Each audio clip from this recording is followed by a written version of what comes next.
Hey, Iyong.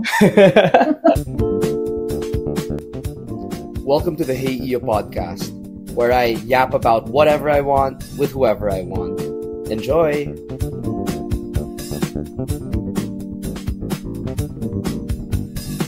Ayun, so hello everybody. Welcome to the Hey Iyo podcast. My name is Iyo Aquino, and we have a very special guest, as you can tell from the thumbnail, from the title of this video. But before we dive into that, I just want to give a bit of a personal statement on everything that's been going on so far. So we're currently filming this at 3:30 p.m. on June 10th.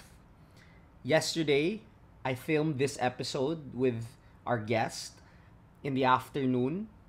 Right after that, as you probably are already familiar with, the Senate voted to convene the impeachment court for the trial of Vice President Sara Duterte. And the Senate President, Chisa Escudero, already took his oath as the presiding officer. Now, it is currently 3:30 p.m. of June 10, and I believe Congress is meeting now, and I think the Senate judges are to take their oath in a few minutes. And so, it's a really hot topic, I'd like to think, this impeachment trial. And I just want to state on a personal note that I echo the sentiment that this impeachment trial ought to occur. That it is constitutionally, or that we are constitutionally mandated to have this trial. Regardless of what political beliefs you might have, at the end of the day, what must rule is the rule of law. And the move yesterday is something we applaud. You know, that the senators decided to convene and to carry out this process that is a mandate, and that the people deserve. I think the people deserve to hear from the prosecution, and they also deserve to hear from the vice president, who is currently being tried. This is an opportunity for the prosecution to make their case, and this is also an opportunity for the vice president to defend herself. And if she is truly innocent, this is an opportunity for her to clear her name. And so the next few days, weeks, months, we don't know what's gonna happen yet. We don't even know whether this impeachment trial will carry on to the 20th Congress. These next few days, weeks, and months will be very critical, because we are going to see a lot of things happen. A lot of decisions are going to be made about the process. Some of which may spark debate on its constitutionality or not. And syempre, we're going to be seeing a lot of evidence, a lot of cases to be made by the prosecution. We're going to see a lot of defenses from the vice president and her camp. And I think the best way to approach this is to, number one, have an open mind. Let us tune in. Let's be vigilant. Number two, let's be vigilant at all times. And magdasal tayo. Let's pray for the best outcome for the Filipino people. And let us pray that all decisions that will be made will be in line with the common good and will be in line with justice. Ayun, so yun yung mini monologue ko for this episode. Now let's go to the actual guest. So our guest for this episode is a trailblazing Filipina feminist. She's a peace advocate and a former government official. She began her career as a teacher, became a powerful voice for women's rights and poverty reduction, and made history in 2003 as the first woman appointed as a presidential advisor on the peace process. So she played a role in government for both the Arroyo administration at the time, and after that, she also played the same role under the Aquino administration. So our guest played a key role in the signing of the 2014 Comprehensive Agreement on the Bangsamoro, one of the most significant peace deals in Philippine history. So, guys, sobrang big time yung guest natin for this episode. She's also worked with international organizations like the United Nations and ASEAN. And in 2012, she received the NPeace Award for her leadership in peace building. Most recently, she returned to the national spotlight as one of the lead complainants in the historic impeachment case, so this is where the relevance comes in, against the Vice President Sara Duterte. So let's dive into her story, from classroom to conflict zones to now the front lines of accountability. She will be making her case on this very relevant issue we have, impeachment of the Vice President. So, without further ado, we have Secretary Ging Deles.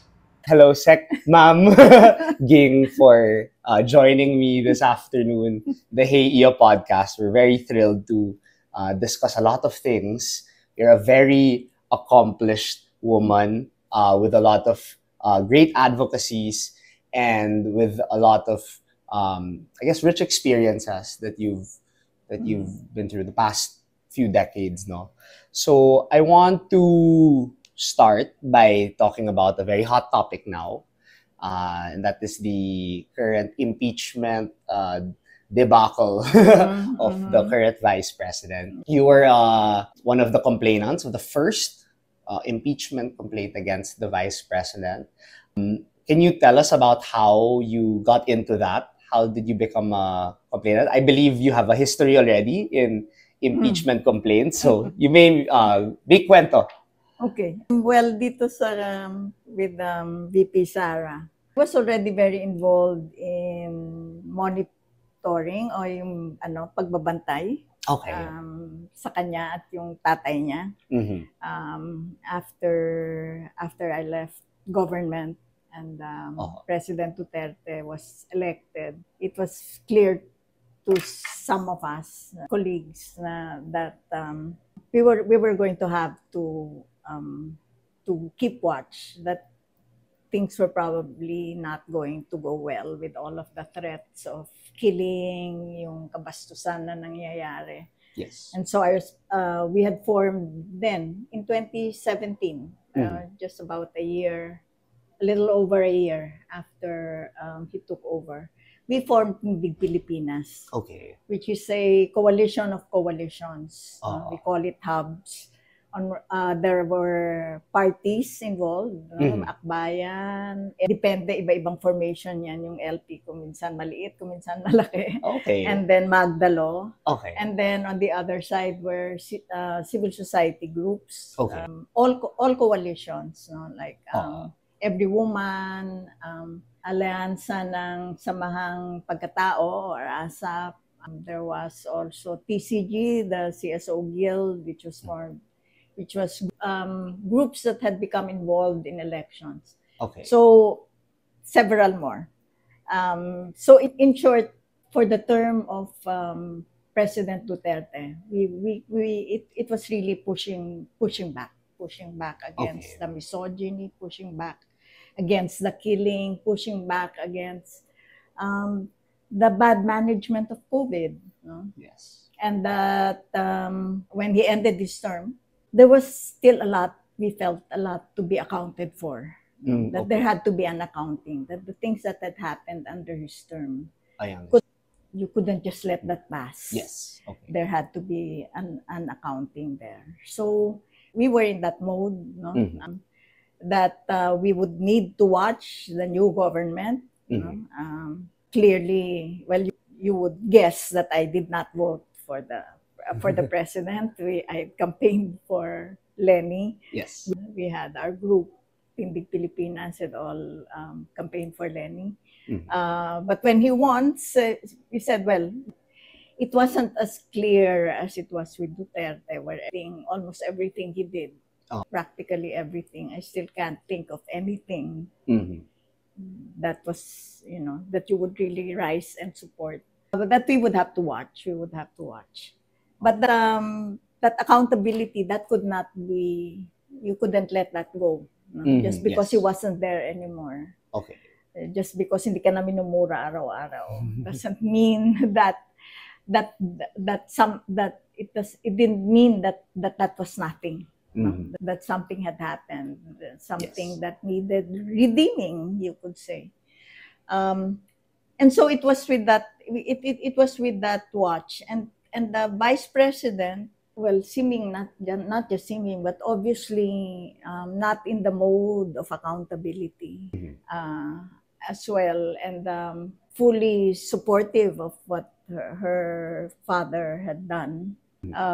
We were watching her. After all, this is the second highest official. Yes. Anything happens to the president, she takes over. Yes. And it became more and more worrisome. No, what happened with the DepEd, with our education crisis already hitting bottom, that she became the education secretary, and what you were hearing was, well, nothing was happening there. And by the time of 2023, then already the issues of budget were already going to come out, and by 2024, the issue of the confidential funds was already out there. Okay. The Quadcom hearings on including her about bank accounts, and that complete sense of impunity that she didn't have to attend hearings if she didn't want to, that she didn't need to be accountable for anyone. But I think that what really drew the line that had to be crossed was when she threatened the president. I was gonna ask nga, like, that must have been the turning point. Yes. Kasi a lot of these things were building up. On the news, you saw a lot of congressional hearings.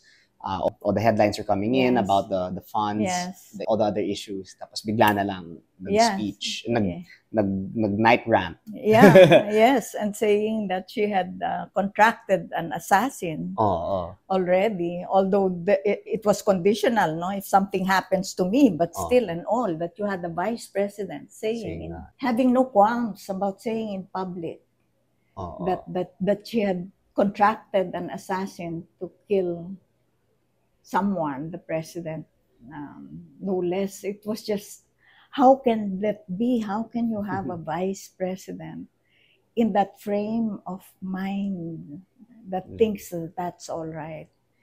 So we had a meeting shortly after that, about, because all along there was already this, I mean, the only way, there are few officials in government that the only way to take them down is by impeachment. Okay, yes. The vice president and judiciary. Judiciary, yes. Supreme Court. Everyone else, you wait for elections. It's just 3 years. But these officers, and you still had so many years to go, no? So many years to go. How could we allow that? That somebody had to say that was wrong. That was wrong. And so when we came together, of course, there's always the consideration, knowing that impeachment is political, as they say, it's a political act, and we know still the high popularity of the father and the family. Still, we said, most of us, all of us around the table, we all felt we have to do the right thing. It cannot be that later down the road, later in history, people will look back at this time and no one had stood up to say that was wrong. So we decided we would file an impeachment complaint. Oh, that's great. And I'm number one. I signed that, to sign that. And we were some conveners of Tindig Pilipinas. We were joined by some religious, Father Flavi for one. There were 2 nuns, I think, and Urban Poor. It was just for us the right thing to do. I admire the courage, because I understand that making a stand like this would be very risky, not just for the groups you're involved with, but also for yourself. Have you experienced any backlash in the past few months ever since you filed the impeachment complaint, or was it not as pronounced? Maybe because we were a group. But we had been already in the radar of the anti people for a long time. It's not the first time for me. It's people were saying, definitely if this thing doesn't work, she'll get back at us. And she'll get back at us if she becomes president. I said by the time I'm 80 years old, when I had much more at stake, I was able to stand up for it. It's always part of the choices that you make. There's always a risk. In a way, parang for me, I'm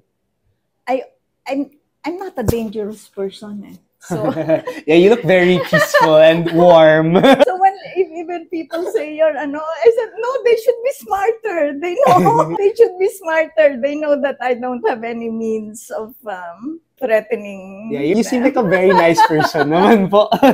So parang I don't know. People say, well, you should worry more. I don't think they'll waste time on me. But maybe that helps. Siguro they really shouldn't. I have moral courage. I have moral positions. I have moral suasion. Yes. Siguro the risk that people see for your safety is because of the courageous stance. But other than that, your personality, very warm. Parang your whole career was related to peace and promoting peace. No? Yeah, and there were times when I was doing that when I knew that there were real risks. Oh yes, there were real risks. And we can get to that more later because I also want to ask about your career. No? Kasi my podcast is we also want to target young people that want to explore different career paths. So we'd like to hear your story more later. A lot of the risks you were mentioning earlier. So you mentioned a while ago, going back to impeachment, you mentioned that there are a lot of different sectors involved in this. You have members of the church, members of Urban Poor, other civil society organizations are part of this. That speak to the kind of diversity in this endeavor. How important is diversity, or why is diversity of ideas important in coming up with action as drastic as this? But I think because we have to establish that it's not about us. It's not about if you're sabihin mo na bansagan na opposition. Opposition is galit lang talaga kay Duterte. You have to that what's happening here, it's not just my lines being crossed, but that this is dangerous, it's damaging to the country, to a community of Filipinos, to the community of Filipinos, so that it couldn't be just one segment, one group of us. Although, syempre, like-minded. Yes. But yung of that from different levels of life, and it was so important for me, especially with the Urban Poor leaders that joined, to hear how important this was to them. How important this was to them. That this was, in fact, some of the most passionate when we were going around the table, saying why we were joining this. That something was really disturbed in their frame of mind, in the peace of their soul, their heart. That this was something that they couldn't accept. People are saying it's not a bread and butter issue, but some things are more important. some things are more important. And they were saying that this was important for their sense of dignity, their sense of righteousness, their sense of being able to stand up. I understand. For something. And this is and I can see the impact this could have on community, on a sector like the urban poor, because you have a government that is supposed to serve everyone, especially the last, the least, and the lost in society. And yet the same government is doing a lot of bad things in front of their face. So if they see that, syempre, magagalit. They will really find the courage to stand up, to fight for what is just for them, and what is just for the Philippines in general. So I really admire a lot of the groups and the sectors that were involved in the impeachment for standing up for something that is very risky, I'd say. And we knew that this was the avenue. This is as laid out by the Constitution. Yes. That's the avenue of accountability. Yes. For the highest levels of government. It's an avenue that is in line with peace, with the rule of law, syempre. Yes. And I agree with you. I think it is the best avenue to express dissent when you're doing something in a legal manner, in a manner that is acceptable within the rule of law. And that speaks to how much you and by extension me, we value peace in all of this. Hey there, thanks for listening to the Hey Iyo podcast. If you're enjoying, don't forget to follow us on Spotify, Apple Podcasts, or your other favorite podcast apps. And follow me, Iyo Aquino, EIYOAQUINO on TikTok. This was important for their sense of dignity, their sense of righteousness, their sense of to stand up. I understand. For something. And this is and I can see the impact this could have on community, on a sector like the urban poor, because you have a government that is supposed to serve everyone, especially the last, the least, and the lost in society. And yet the same government is, doing a lot of bad things in front of their face. So if they see that, syempre, magagalit. They will really find the courage to stand up, to fight for what is just for them, and what is just for the Philippines in general. So I really admire a lot of the groups and the sectors that were involved in the impeachment for standing up for something that is very risky, I'd say. And we knew that this was the avenue. This is as laid out by the Constitution. Yes. That's the avenue of accountability. Yes. For the highest levels of government. It's an avenue that is in line with the rule of law, syempre. Yes. And I agree with you. I think it is the best avenue to express dissent when you're doing something in a legal manner, in a manner that is acceptable within the rule of law. And that speaks to how much you and by extension me, we value peace in all of this.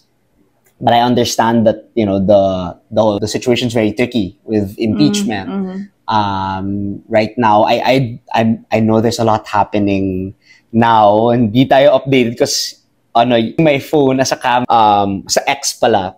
But so far, what's happening is the Senate is convening until Wednesday, I believe, before Independence Day, and they have a couple of days to make a decision where this goes. Either the impeachment trial proceeds in the 19th Congress, and then whether they move that to the 20th, that's another scenario. So there are two scenarios when you're talking about trial pushing through.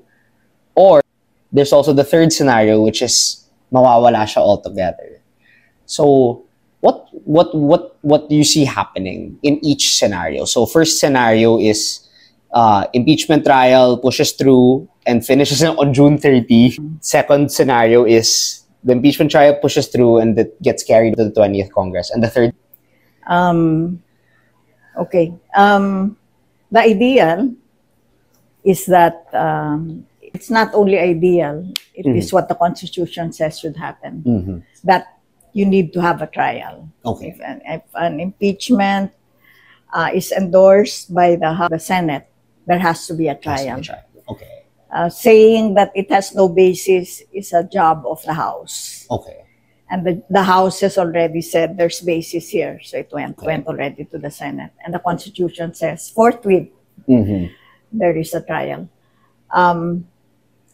And it, with very few days left, left to the 19th Congress, not put a limit.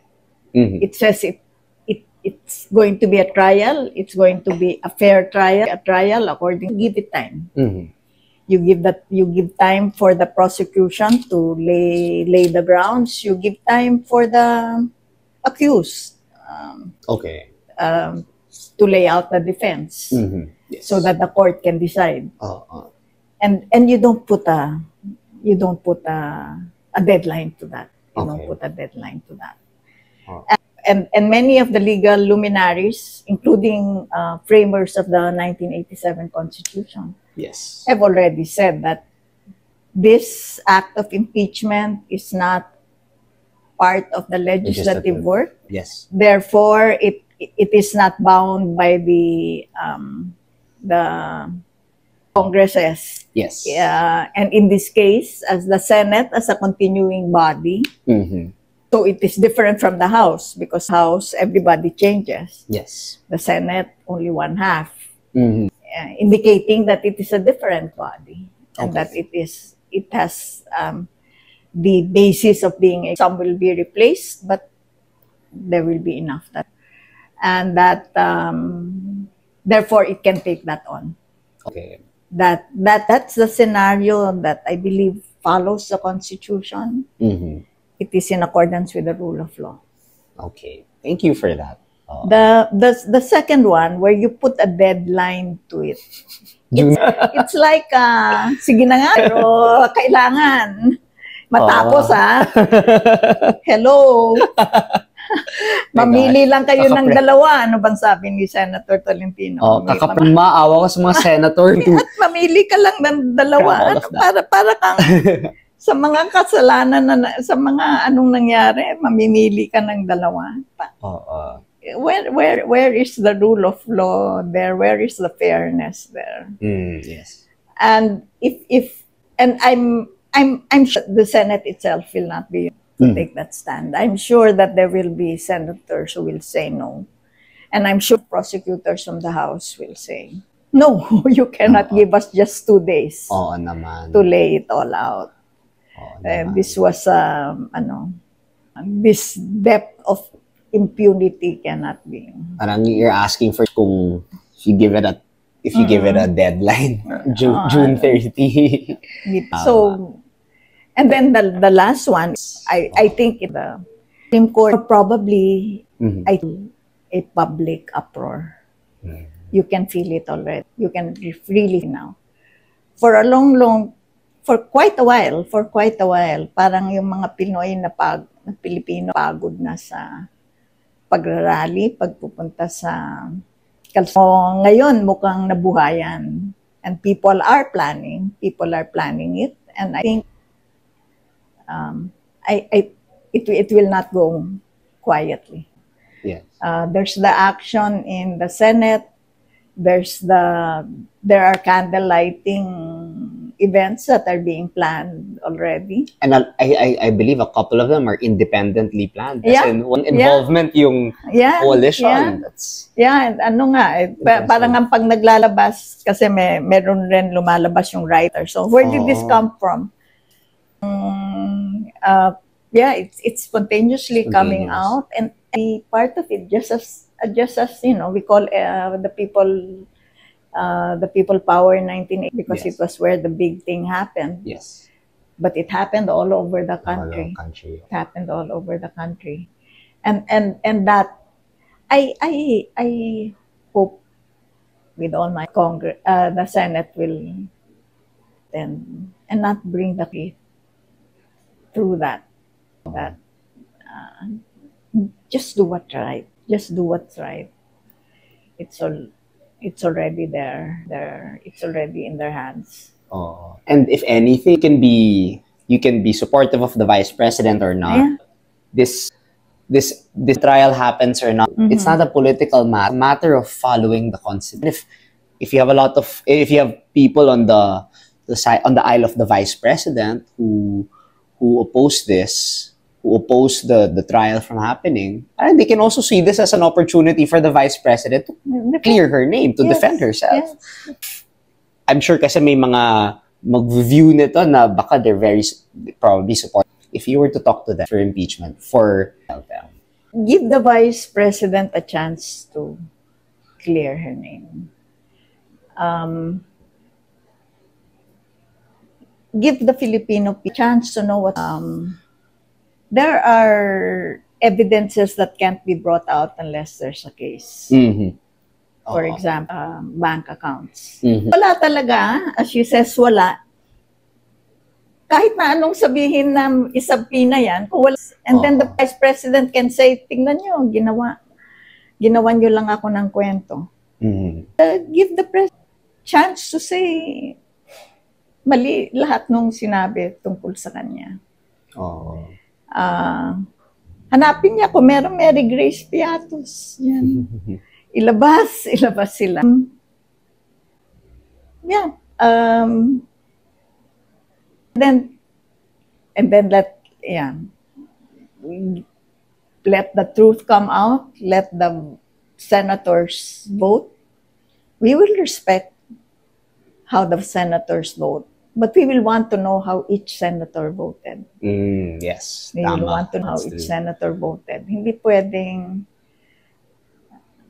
ganitong klaseng pangyayari. Hey there, thanks for listening to the Hey Iyo podcast.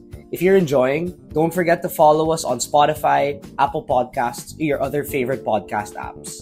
And follow me, Iyo Aquino, EIYOAQUINO on TikTok.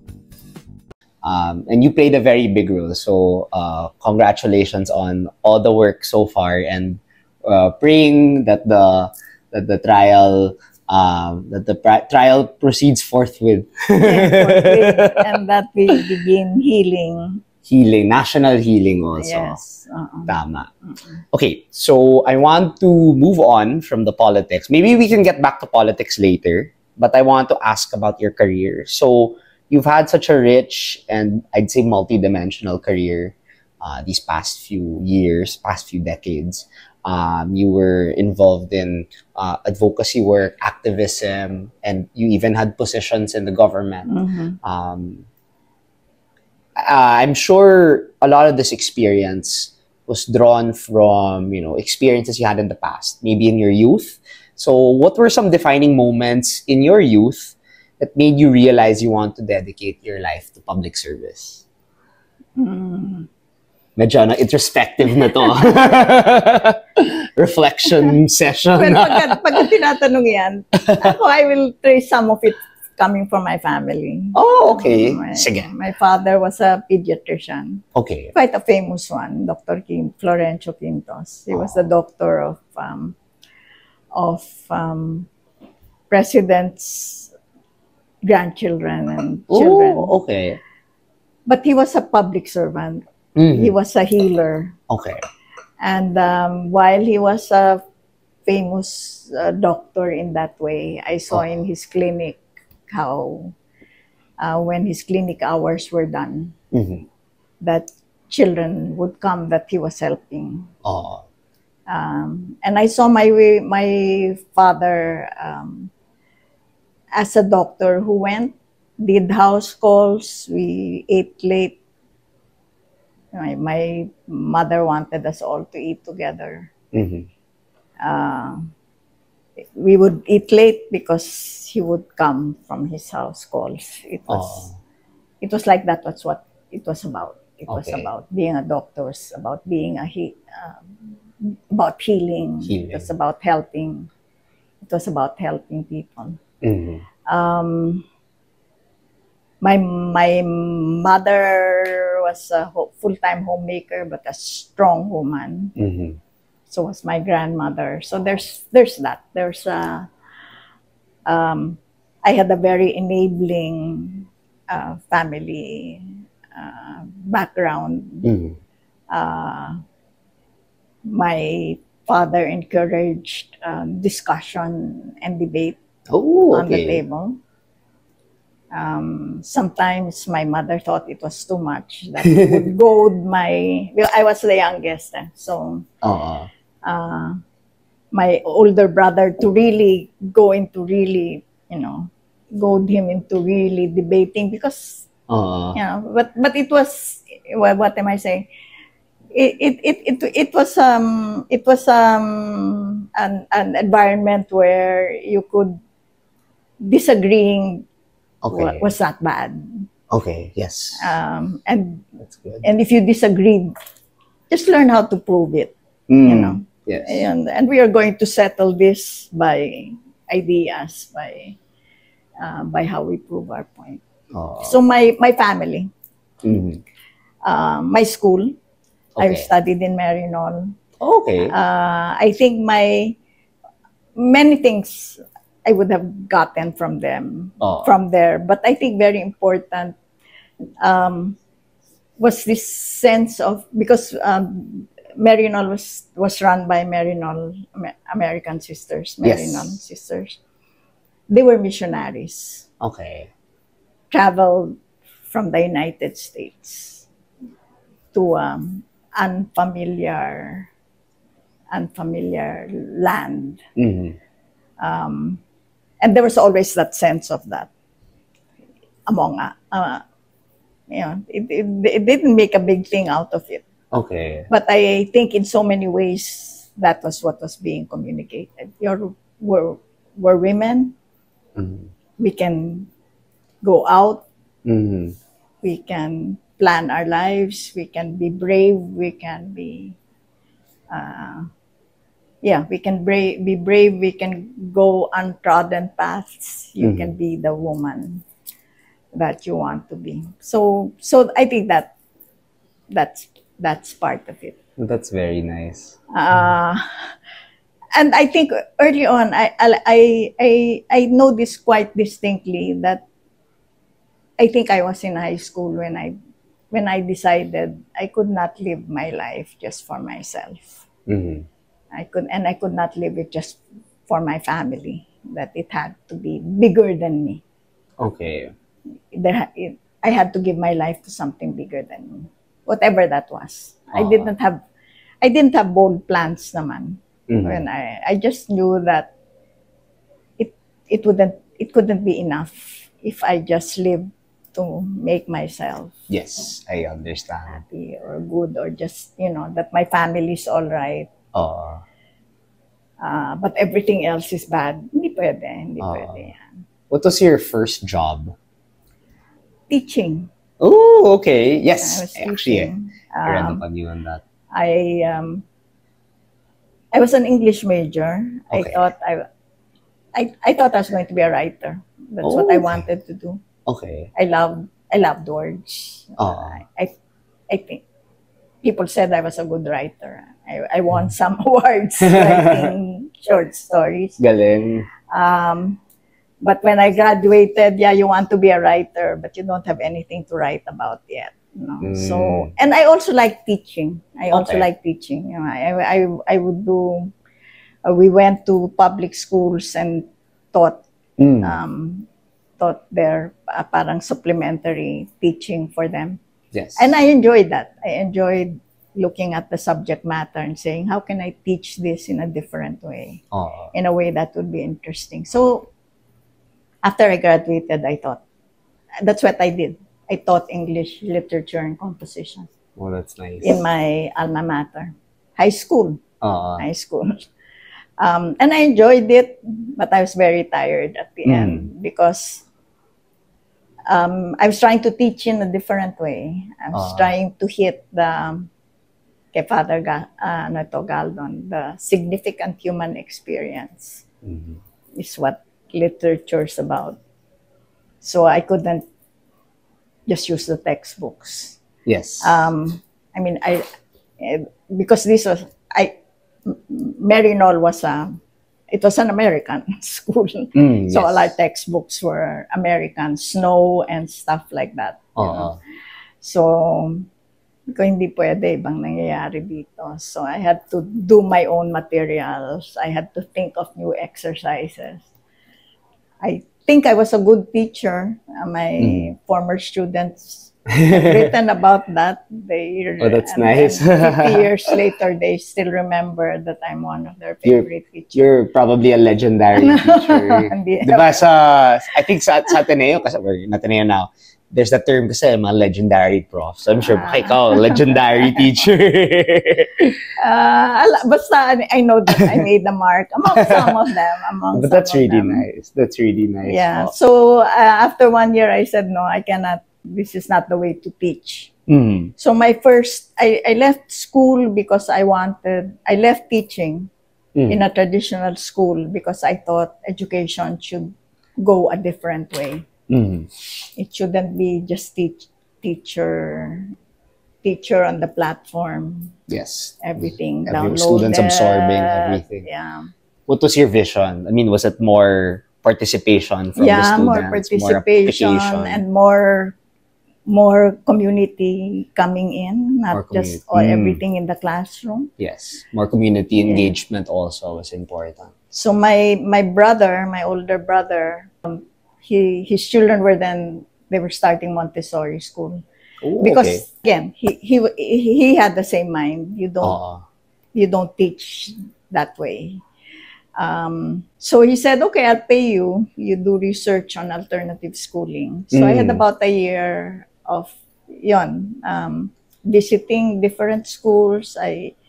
Madaming child study type. Pero also I went to the province because I went to Laguna. I remember a school there where they were teaching, but also already doing gardening so that they could sell, and this whole thing of bringing life outside the school, inside the school. Yes. So anyway, so I spent 1 year there. And then my brother got involved with urban poor community in Antipolo and began exploring adult education. Okay. So she said, yeah, why don't you come and work with me? And she began to develop a whole of adult education that was not just reading, writing, arithmetic, but how do you change the whole.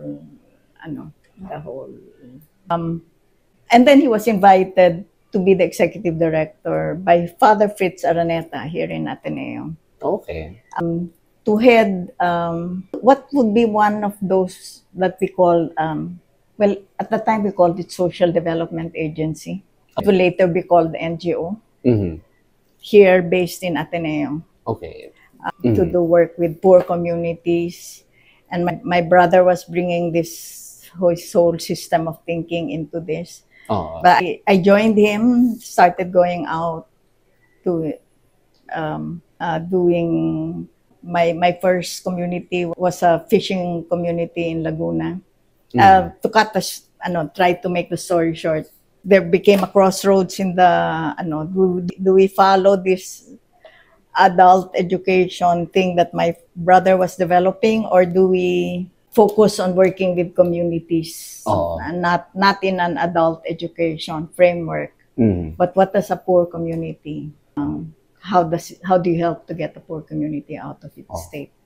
So I decided to stay. So that was PES Institute. The big floods came, I think 1971, 1972, 40 days of rain. Okay. And the Ateneo students went out, had an Operation Tulong to help the communities, the flooded communities. And then when they had done that, they started saying, the water goes down, you've done relief work, what happens now to those communities? So they said we have to do rehabilitation. Okay.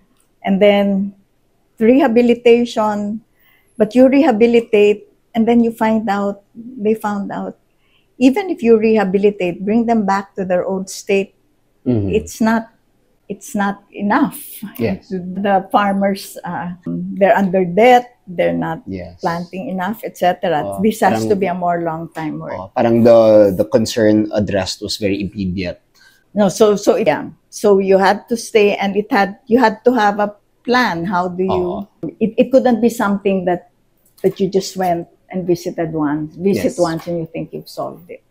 So here in Ateneo, they organize what's called Sarili Ka, which is this group of volunteers that would go out during their spare time. Initially weekends, go out to the community, help the community. Some were urban poor, many were rural communities, because the floods especially had hit Pampanga. And I became their project officer, and that started me now on this whole journey that I'm still exploring now. Where I didn't stay in community work, but working with the students then, raised the questions. First yung, for them, no? How can we be part-time workers? Parang when we go out, we put on denims and and then when we're in school, iba itsura natin. And then how can it be weekend lang kung may kailangan na hindi weekend? And then how can we just be doing this work and our lifestyle does not change? And pagka I party, I spend lots of parang I cannot compartmentalize my life. When I'm in the community, I'm trying to be one of them among the poor, etc. And then in my private time, I'm someone else living a different life. Okay. So how did you deal with that compartmentalization? So yun yung okay, if you're going to do this work, maraming mga slogans na lumabas yun. Social development knows no holidays. Okay. Dun sa love overflows. Grabe. Tapos yun, when before they would dress up to go out, when they went to the community, then bumaliktad. What they would wear to go to the community, they would now wear going to school. And then we talked about yon, alternative careers, alternative lifestyles. And that brought me to the next stage where I founded my first, I co-founded with several people, our first NGO, Social Development Index, which was tatawirin mo yung mga gumagraduate. Okay. Kasi, okay lang, you have a volunteer group, they go through all of this, but when they graduate from school, where do they go? Okay. So Social Development Index, yun yung pagtawid, orient them into that there are different other careers that needed to have. That you could be a doctor, but you can be a doctor that goes to the barrio. But be a lawyer for the people. Yes. So you have this whole alternative lawyering, that's legal services now. Oh, I see. So who are you targeting? Like for the social development index, what kind of people were you targeting to support there? Did they have to graduate from a specific program, or here it became at that time in Ateneo where everyone had to go through some program. Okay. So yung Sarili Ka before was special and then they said pwedeng dapat may immersion program ka. Well, muna exposure. So they that everybody had to have an exposure program. At least one weekend they go out. And then immersion program, summer, spend it with the community. Oh, yes. And you could get you could get credits from it, no? Yes. So it wasn't a particular program yet. By this time, I think meron ka na. It was, eventually there would be a bachelor's in social development yata this year. But at that time, it was there. You tried So we found that there were, based on our enough students that were looking for an alternative. Not kasi yung nun, yung Ateneo ka, Makati ang pag-graduate mo, Makati ka. Makati BGC ka, ngayon. corporate. Oo, yun, corporate life. Hindi. You still go to school. You be as good a professional as you can be, but you can practice it for the people. Yes. And that would be developed. We helped both we helped the school set up what we were calling, I think dito ngayon yung yung OSCE was a product of that. Okay. And not just here, in other schools, in all the other Ateneos, we helped also other schools to set up their social involvement programs. And then we had this and what would happen here is that so when they went into that work, we would keep on having them meet together. Okay. So that they had a group that they could talk about their problems. And some of them went to, I remember some of our first graduates were worked at NEDA. But some of them went to communities. So hindi naman, iba yun. So we'd keep them there. And then you would have discussions, not just, paglabas mo, lalo nang the question of lifestyle became even more important. Especially if you were, once you started getting married, once you started having children, we started talking about counterculture that had to be developed and that you had to do it in community. Otherwise, kakainin ka. So that's where I come from. That's where I came from. That was my... and that would lead me to alternative careers, alternative lifestyles, and the woman question. Okay, yes. So I founded what is arguably I co-founded what is arguably one of the first feminist women's organizations here. We explicitly said we were feminists. We were feminists. We explicitly said we were feminists. And feminism was not a borrowed idea. It was very real here, and even more real in a third world country where women suffer thrice. Then how women suffer in like first world countries. Hey there, thanks for listening to the Hey Iyo podcast. If you're enjoying, don't forget to follow us on Spotify, Apple Podcasts, or your other favorite podcast apps. And follow me, Iyo Aquino, EIYOAQUINO on TikTok. So you brought up feminism, bringing feminism to the Philippines because the suffering here is tenfold versus what other countries experience. Here in the let me just clarify also. I said kasi first feminist organization, but there was a first earlier wave. Na yung yung suffrage suffragettes movement. Oh, yes. Yeah, they also called themselves. Some of them identified themselves as feminists. Oh, okay. So, pero in the modern, we were. I guess what made this different from the suffrage movement in the early 1900s, and I guess what were the challenges bringing a very new ideology, very different from the first wave. What were the challenges bringing that wave of feminism into the Philippines, especially here na medyo religious, conservative yung bansa? Yeah. Well, one of the first challenges was yung you're just copying a problem outside. Wala namang ganitong problema. Wala namang ganyang problema dito. Wala namang Filipino women naman don't suffer itong bra burning na sinasabi, which was a myth that they said happened in the States. Hindi naman totoo yun hindi naman yan totoo dito. That was one.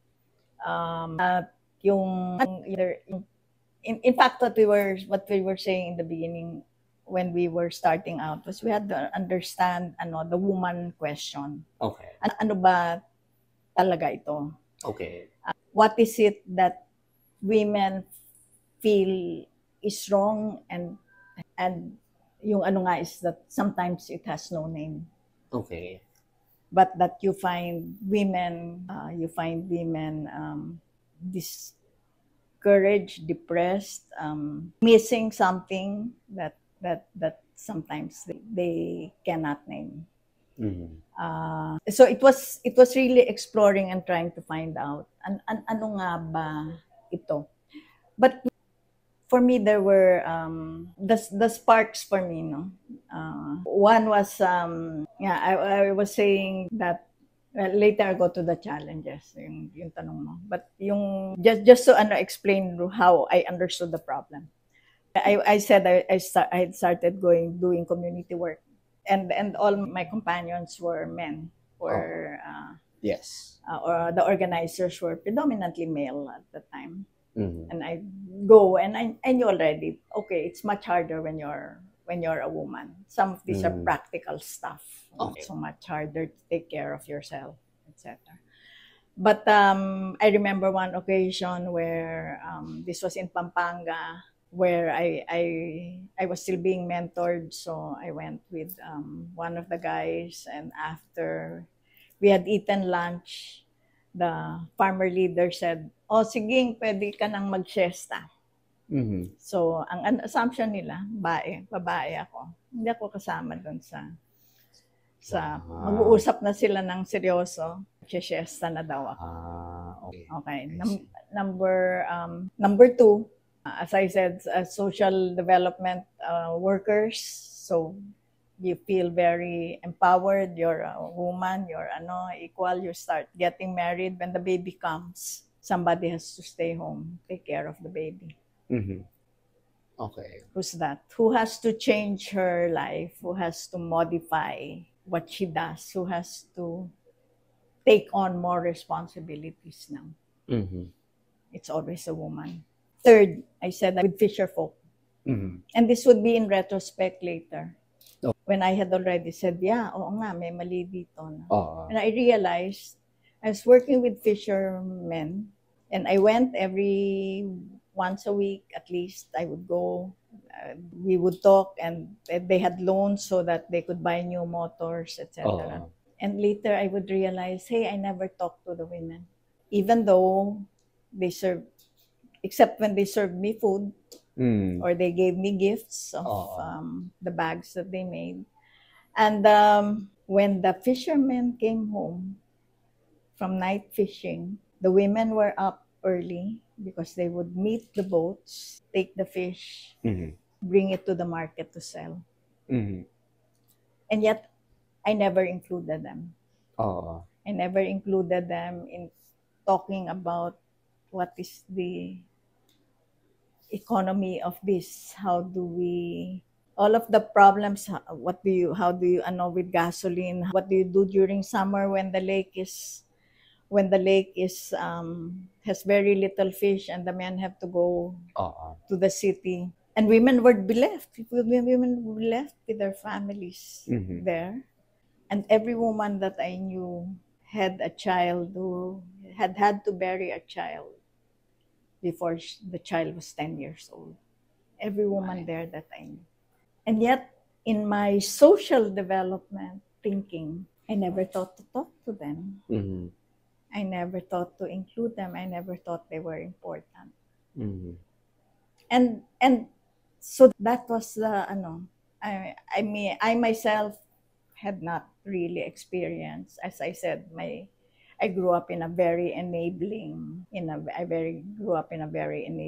family. My parents both encouraged, even if they couldn't understand exactly what I was doing. I was free to do it.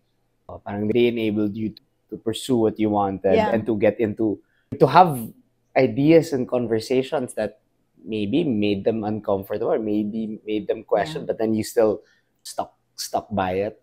And to realize that not so many women don't have that. So many women are not included. Yes. And then you begin to think, so in fact, you have to study everything again and look at it as a woman would. The way we build our cities, the way why the suburbs. I understood the angst of American women when I realized what living in the suburbs of America meant. Oh.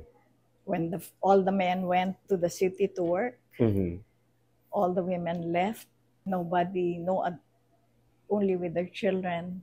The only adults they would talk with are the teachers of the children. No wonder the angst. No wonder this despair. That you probably had gone to college, graduated from college, and that's what it would mean to be a woman. So this was kasi yung challenges, bakit hindi naiintindihan? Because we have a support system in place. May mga katulong ka. And then you have to ask, sino yung iyong support system? Babae rin yun. Violence against women happens across classes. Hindi lang yan, But it's a problem that hadn't been spoken about.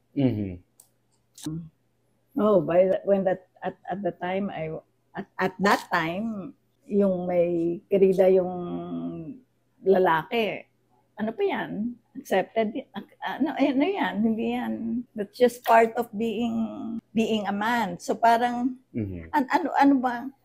Yung aren't you just some spoiled women talking about oppression? That was the challenge to be able to show, no, there's a very real problem here. And yung compare yourself to other Asian women, for example. Kasi we don't wear veils, our feet are not. I said, don't compare Filipino women to other women. Compare Filipino women to men. And you see that the entitlement, the privilege is different. And if a woman achieves the same entitlement and privilege, it's because she's standing on the backs of other women, which may be my mother, which may be household help. I always say the problem is not in the ceiling. Women can break, and we have broken ceilings. Last year, yes.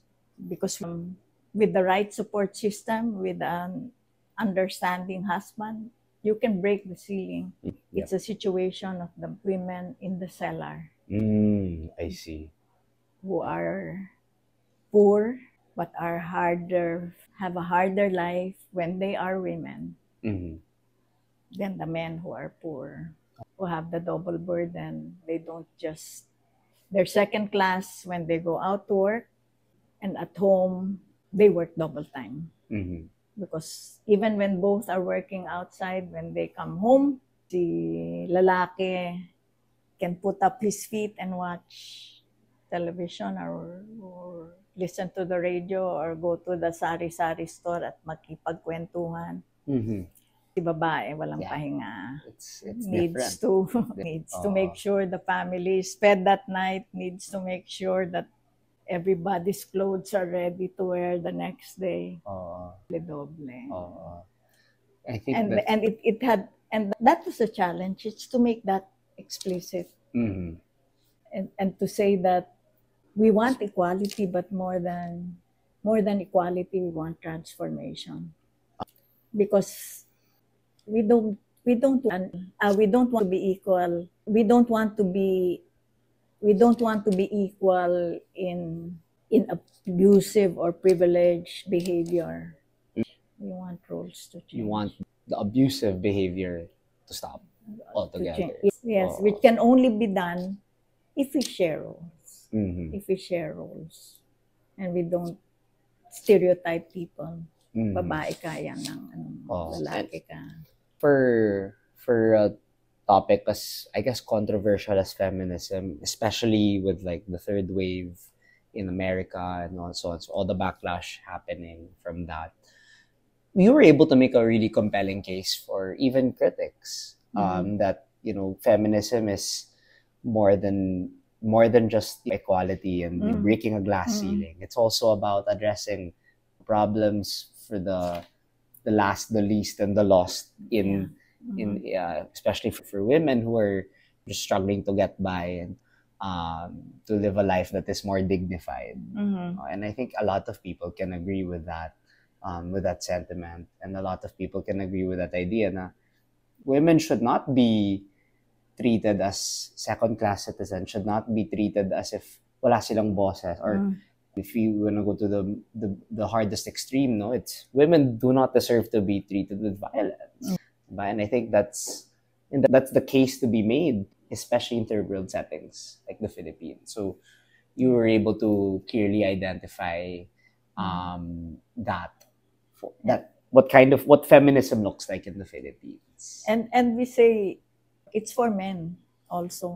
Okay. I mean, the way things are, you deprive men, for example, of the joy of true fatherhood. Oo. Hindi lang yung weekend Mm-mm. father, hindi lang yung ay disciplinarian, or sometimes the spoiler. And they spoil because they make up for the time that they're not there. Men miss it's such an important part Yes. of being human Oo.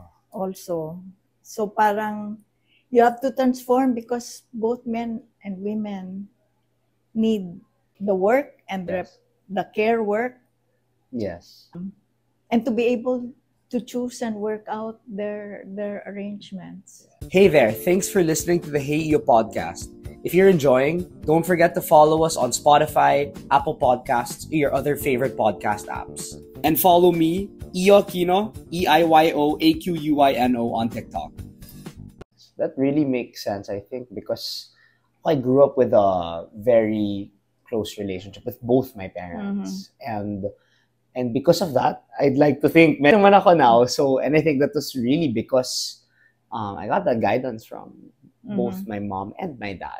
My dad wasn't just a weekend dad. He was someone that really spent a lot of time with me, gave me a lot of advice. And hindi lang siya yung tipong talk guy, diba? He was also a listening ear, and he also showed me that men can be vulnerable also. Men can cry. Imagine nga. to not be able to cry. Diba? Which is such a human experience. Diba? Yeah.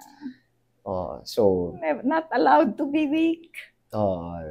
but I think that's such a human part, such a human trait that is not worth depriving people of naman talaga. So thank you for making that case. I understand that your work with communities and with women led you, as you mentioned earlier, to a career in peace. That's what I want to move to now. You were the presidential advisor on the peace process for two presidents, Yes. President Arroyo and President Aquino, Noynoy Aquino.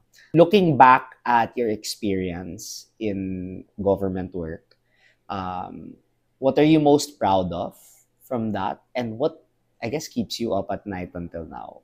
I'm proudest of, no, maybe not proud. I am so grateful for having played a role, having been allowed to play a role in completing the comprehensive agreement on the Bangsamoro, Yes. ending 4 decades of war. Congratulations on that. So yeah, that for me is, during that time when we were there already, I would really every day just say thank you, God, that I am part of this. So there, yeah. What keeps me awake? I think I did what, yeah, I'm sure I could have done some things better. But I don't think there's anything that keeps me up awake. That's Well, a good thing. That's also one of my philosophies in life. That every day you try to do your best, and at the end of the day, go to sleep because tama wala ka naman. nang magagawa. Kung meron ka pang pwede mo mabawi o pwede mo maayos, sure, do it.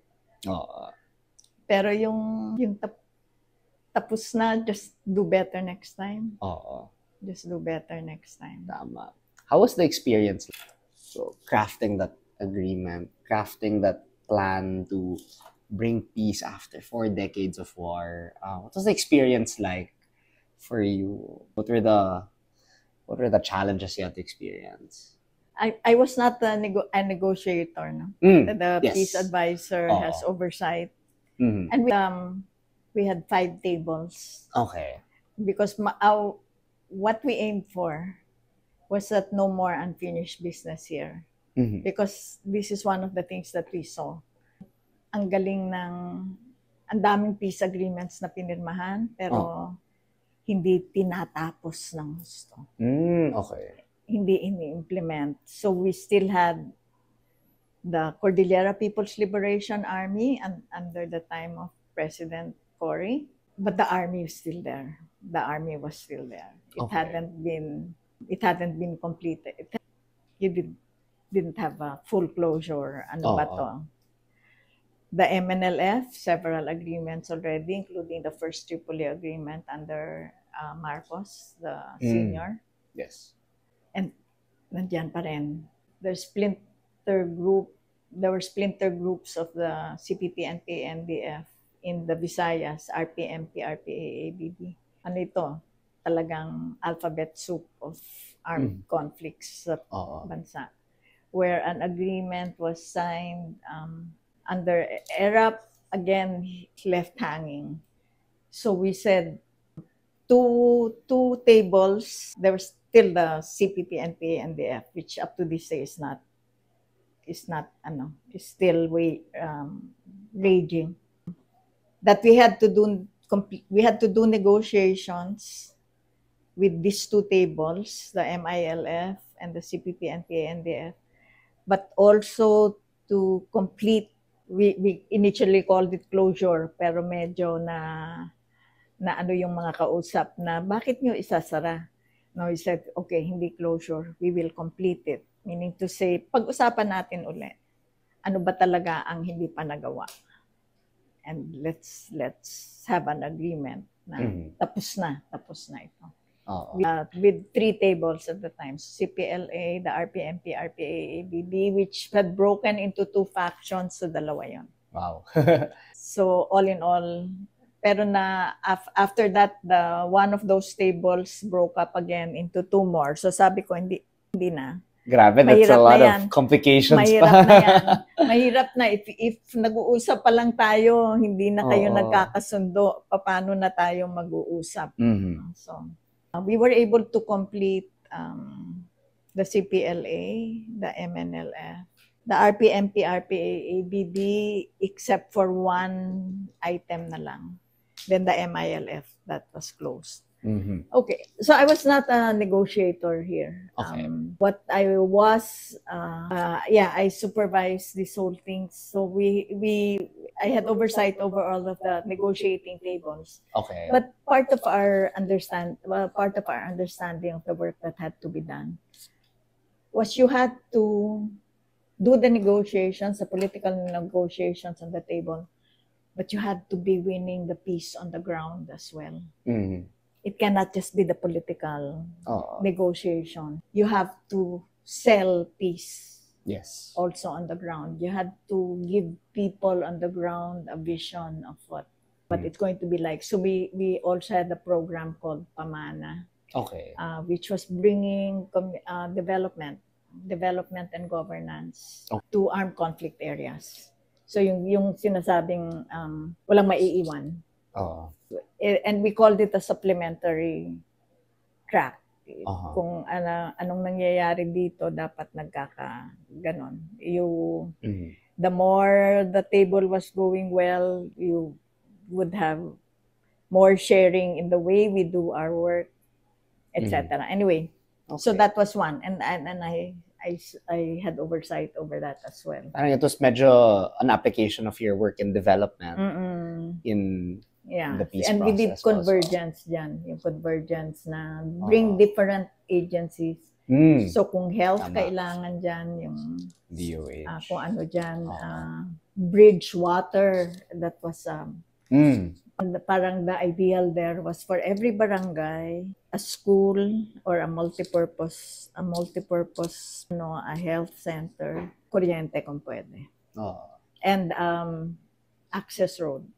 Okay. Yeah, that made so much difference in the lives of people. Yes. And that meant you brought all the agencies together. It couldn't be the Office of the President. We were not an implementing agency. Okay. So we had to bring the different agencies together, identify what was needed. We identified where it should be put. Okay. And do all of that work. Okay. Which was both challenging and government agencies like they're surfing. And in a way, I think my office was in a way well designed. In a way, it's a weakness because you're not an implementer yourself and you have to deal with so many more people. Yes. But on the other hand, the other agencies were more open to you. Okay. No turfing threat here. In fact, you help to bring budget. You help to increase their budget. Okay. By invite.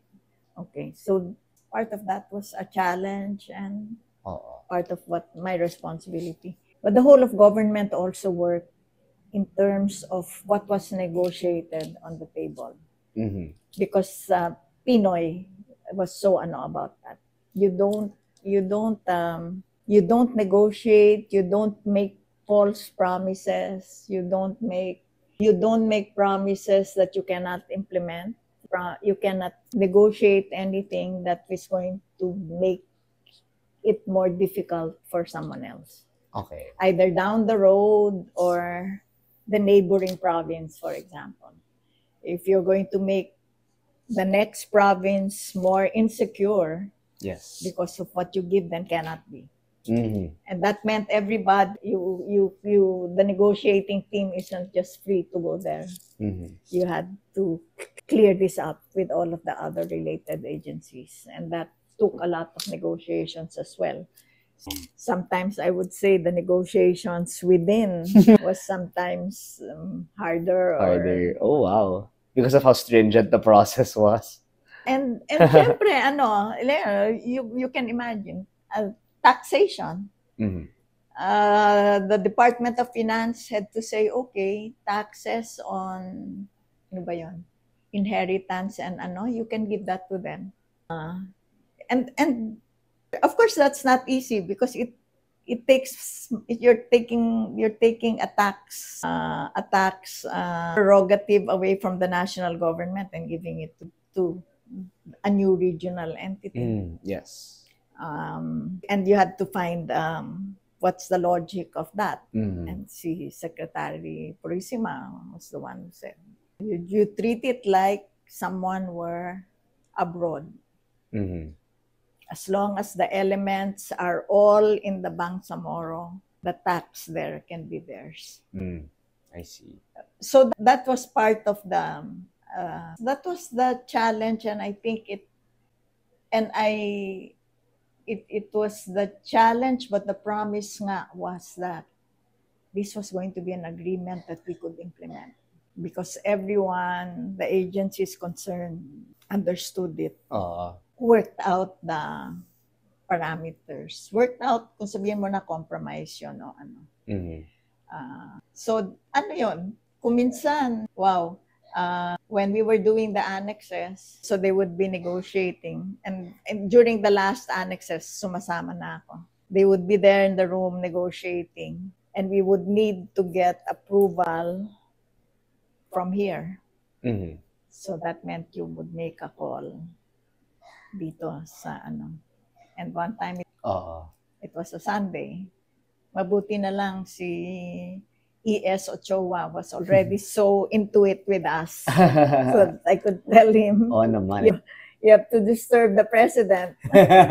You have to disturb the president with this question. We need an answer. Pwede ba ito? Hindi. But so yun. And with the yung pagka meticuloso yung agreement na yun. Because that was a rule of Pinoy. No false promises. No false promise. No false promises, no shortcuts, no, Oo. and nothing that will make it harder down the road. Maybe it's okay now, but down the road, is that going to be a problem?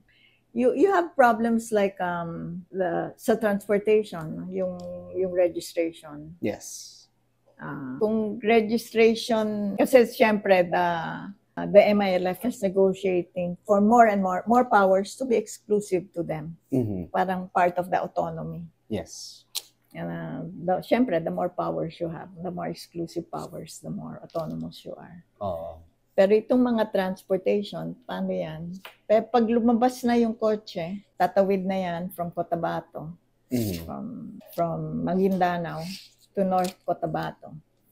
Kung sa kanila lang yung lisensya, paano kung nagka-aksidente dun sa labas? Okay. O yung eroplano can fly out of Cotabato. It might fly to Jolo. Oo. But when it's flying over airspace, that is not part of the anticipated territory. Oo. Hindi pwede. Hindi pwede. So, some things might sound good, but so, ano yun? So, may exclusive powers, may shared powers, at may reserved powers. So, defense, foreign policy, currency, hindi yun pwede. That belongs to the national government. National government. So, ano yun talaga? And my part there was making sure everyone was on board. The president was on board, making sure that he saw all the papers before. And keeping my own, well, yung trust level kasi had to be grown. Tama. And that was part of what I think yung long history ko in the peace process, even before I entered government. I think they have played a part in that. They knew I wasn't there for some personal glory or what, or ano, and that I would not sell them down. What did you learn about human nature in dealing with a lot of these agreements? Because I understand you're part of you weren't a negotiator per se, but I'm sure you handled a lot of cases. What was something you learned about human nature when overseeing the peace processes in various areas? Isa pang introspective question. Trustworthiness is important. That's why I left when we did Hayat 10. Okay. Because when we left government, the 10 of us, the peace process was in fact in a good place. Okay. The peace process was in a good place, and the president called me and said, "I heard you're not happy, etc. And why don't you stay and let's finish this, and then after that you can decide." But at that point already, I felt a peace process. You need to trust that the other side will not lie to you, will not cheat you, will not steal from you. You have to trust the other side. And I felt at that time, kung wala na yon, then compromises are going to happen. That's no longer going to be for the good of the peace process. It's going to be one of those. It's going to be a process that's going to be used for survival, for other means. So yung ano, mahirap yung one lesson but let me just share some. So yung lesson of trustworthiness, which Pinoy's meeting with Murad in Narita, Tokyo, certainly established that this is a president who's going to take risks for you. And that we all help to build, so that. But for me, a long-term and still has to be worked on. Peace cannot just be the political agreement. Of course, it's important. It's what the political settlement is about. It's what ends the conflict. But there are wounds of war that are not seen. Mhm. And you have to take care of those too.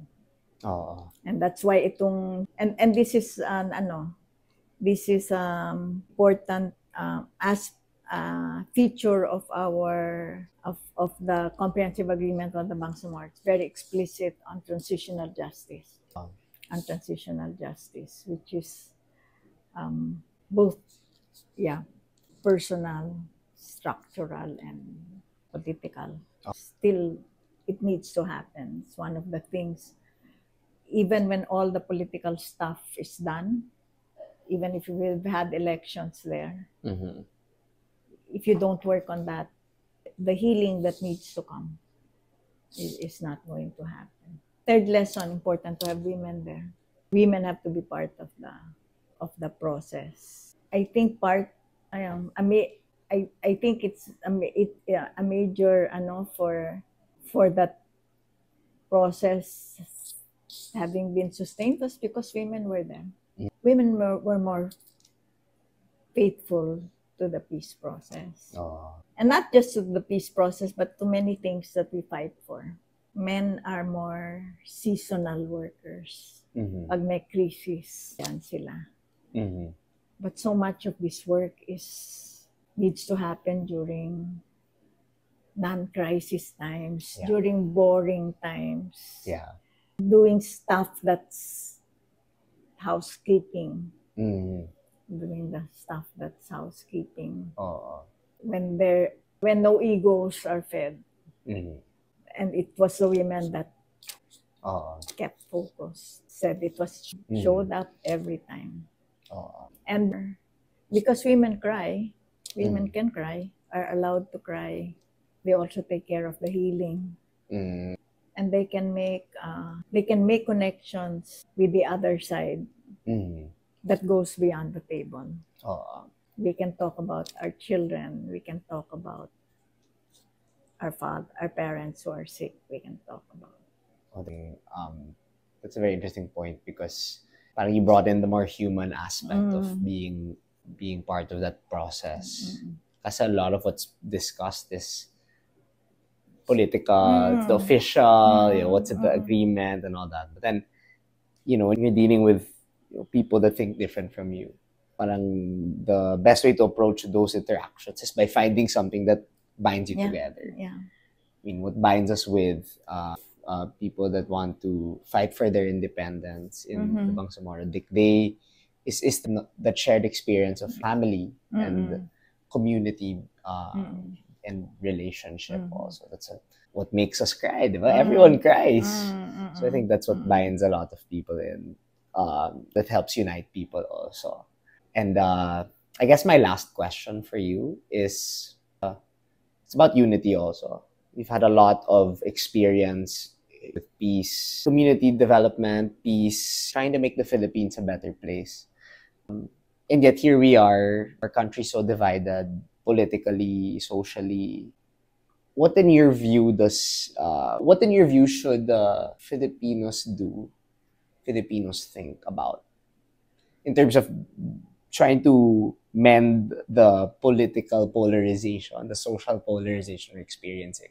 What advice would you give to a regular Filipino that's struggling through this lack of unity? If I knew, I would have Another one of those difficult questions. Sorry. It's talagang Strike 3. it's talagang yan na yung bang, wow, what did we do wrong? Para bang akala ko I already fought my fight of my lifetime, and then ito na naman, what Pahinga did we ka do na. wrong? Kulang, saan ba nagkulang? And definitely, sa akin, that's still a major thing we need to do, is to try to understand what really happened, what has happened over the last years. How did we become such different people from each other? How did we get to the point that the things that I value and I thought all Filipinos valued, parang hindi pala ganon. parang parang we need to really spend time to try to understand how did we get so different from each other. And learn to talk to each other again.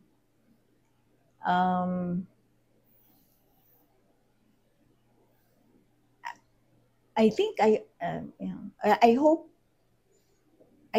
we all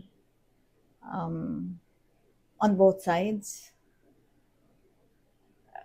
realize we have to get out of ourselves to try to understand the other side more. That if we have grievances on our part, certainly they have them too. Yes. And that maybe it's the same grievance. We say we look for justice. Maybe they're looking for justice too. And that's somewhere we fail them. And that they will also realize that they will also think of that maybe we didn't mean it. Maybe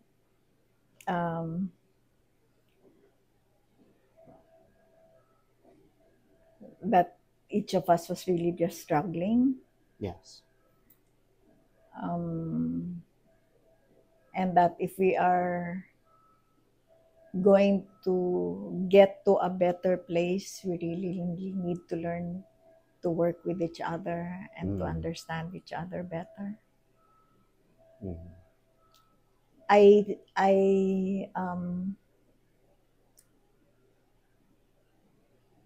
hope we think about our children more, or our grandchildren. That certainly we want them to inherit a world better than ours. That we want them to have a world that is not so, divided, that they're not looking, that their comfort is not only in people that are like themselves. That it is certainly a more interesting world to be friends, or at least be comfortable with people who are not like you. Yes. Which means getting out of, on all sides of us, getting out of that comfort zone and getting out of that sense that I'm the only right one. At this time, when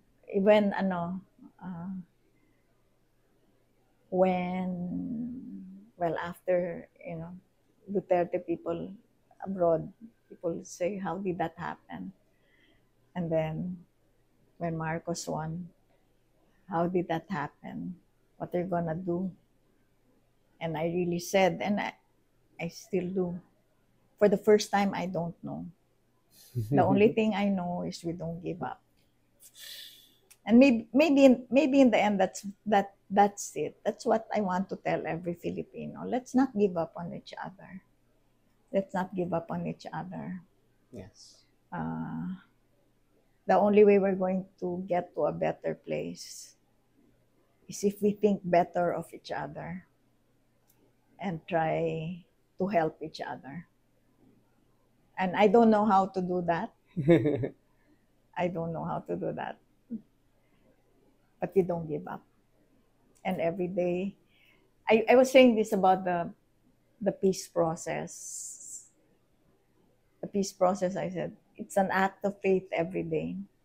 And I think that where we are now, as Filipinos, it just has to be an act of faith every day. That if I do my part, the best that I can, in the best lights that I see what needs to be done, Mm-hmm. By an act of faith, I believe it will be better. Amen. Very insightful, very, very graceful response, and a very, very interesting conversation we had today. Thank you so much, Sec Ging. Thank you Thank you. for all Thank the you. for all the learnings. I've Thank learned you. so much in the past hour or so, and wishing all the best for you. Thank you. Thank you. Hey there, thanks for listening to the Hey Iyo podcast. If you enjoyed, don't forget to follow us on Spotify, Apple Podcasts, or your other favorite podcast apps. And follow me, Iyo Aquino, EIYOAQUYNO on TikTok.